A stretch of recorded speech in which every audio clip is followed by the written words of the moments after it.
இறைவனால் தேர்ந்தெடுக்கப்பட்ட நபிமார்களாக இருந்தாலும் அந்த மறைவான ஞானத்தை அல்லாஹ் யாருக்குமே கொடுக்கல.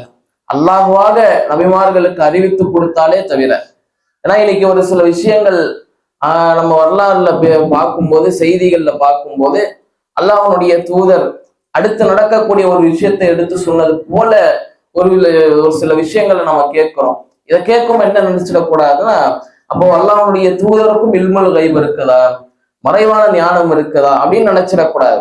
இது அல்லாஹ் சொல்லி கொடுத்தது கனவு மூலியமாக, இல்ல வானவர் ஜிப்ரீல் அலைஹிஸ்ஸலாம் அவர்களை அனுப்பி அல்லாஹ் ரப்பல் ஆலமீன் கற்றுக் கொடுத்த விஷயங்கள். அப்ப இது போன்ற விஷயங்களை அல்லாஹ் ரப்பல் ஆலமீன் சொல்லி கொடுத்தாதான் உண்டு. அல்லாஹ்வுடைய தூதர் ஒரு சில இடங்கள்லயே சொல்லுவாங்க, மறைவான ஞானம் எனக்கு கிடையாது, அல்லாஹ் அறிவித்து கொடுத்தாலே தவிர அப்படின்ற வார்த்தைகளை எல்லாம் பயன்படுத்தி இருக்கிறாங்க. அப்ப அதுதான் இந்த வசனத்தில் அல்லாஹ் தெள்ள தெளிவாக நமக்கு சொல்லி காட்டுகிறான், மறைவான ஞானம் அல்லாஹுக்கு மட்டும்தான் இருக்கு.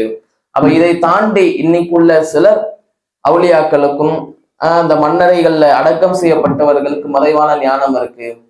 அதே மாதிரி இன்னும் சில ஜோசியக்காரர்களுக்கெல்லாம் மறைவான ஞானம் இருக்கு, அடுத்து என்ன நடக்கும் என்பது அவர்களுக்கு தெரியும் அப்படின்னு சொல்லி இன்னைக்கு ஒரு மூட நம்பிக்கைகளையும், இன்னும் இறைவனுக்கு நிகராக ஒரு சிலரை வைத்து இன்னைக்கு நம்பிக்கொண்டிருக்கிறார்கள்.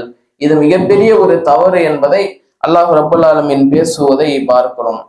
இப்ப இறைவனுடைய அதிகாரத்துல யாருக்கும் நாம் இணையாக்கி விடக் கூடாது என்பதிலும் நாம கவனமாக இருக்கணும். அடுத்துள்ள வசனத்தில் அல்லாஹ் பேசும்போது, அல்லாஹ்வுடைய வேதத்தை நீங்கள் எடுத்து சொல்லுங்கள், அல்லாஹ்வுடைய வேதத்திலிருந்து நீங்கள் கற்றுக் கொடுங்கள் என்பதைத்தான் அல்லாஹ் பேசுகிறான்.